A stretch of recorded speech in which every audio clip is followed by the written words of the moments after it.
je ne vois pas la rupture, même s'il nous dit aujourd'hui que le monde d'aujourd'hui est différent et la manière d'approcher les pauvres, les jeunes, les politiques, et ce n'est pas la même manière qu'il y a 10, 20 ans, 50 ans. D'accord, mais avec ce que la ligne du temps que nous voyons aujourd'hui, je pense que cette ligne du temps s'impose à toute l'humanité. Parce que l'humanité, une fois encore, court à sa pète. Et quand le monde, quand vous voyez les changements depuis il y a 2000 ans, ou même avant, quand le Christ était là, c'est parce que le monde courait à sa pète. Il est venu sauver l'humanité. Aujourd'hui encore, nous sommes dans la décadence, dans la flétrissure sociétale, dans l'abandon de ce qui constitue réellement l'humanité aujourd'hui. Le père Eric a évoqué les guerres atroces, les divisions sociétales et sociales. Et là, on constate que le monde est face à son destin. Comme il y a en 1939, où le monde a connu ce qu'on appelle la Deuxième Guerre mondiale. Aujourd'hui, il y a des guerres partout.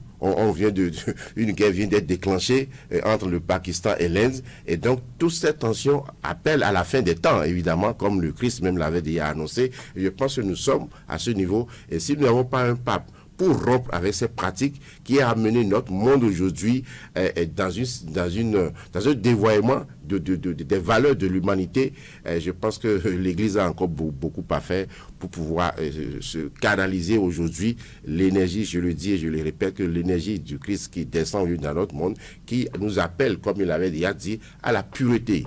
Je ne dis pas à la perfection, mais à la pureté. C'est-à-dire qu'il faut se préparer à ce qui arrive, évidemment, pour laisser, comme Trump le dit, nettoyer le marais. Et quand nous avions un pape qui s'aligne aujourd'hui à son prédécesseur, je vous l'ai dit, il a dit, c'est vrai que le politique a souvent, j'ai lu un peu la presse française où certains ont accusé le président Macron de vouloir s'ingérer dans l'élection du pape. Mais je pense que celui-ci avait déjà été choisi par son prédécesseur.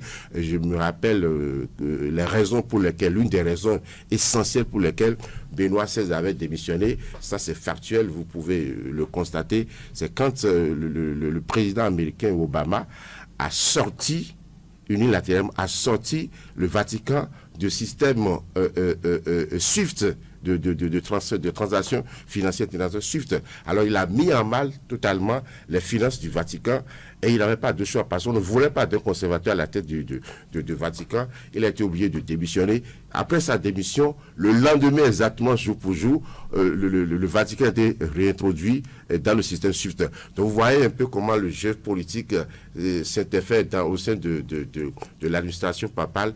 Mais évidemment, c'est aussi un État. Donc, ils ne sont pas loin de choses. Là, on avait évoqué la diplomatie avec en tête de plus d'1,5 milliard de fidèles, avec plus de 400 000 prêtres et 5 400 évêques dans le monde. C'est l'État le plus informé du monde aujourd'hui. Donc, je pense que un pape qui veut vraiment rassembler, revenir à ce qui étaient les valeurs, à ce qui faisait vraiment la chrétienté, le christianisme, je pense qu'il faut faire un clin d'œil à la théologie, aux conservateurs.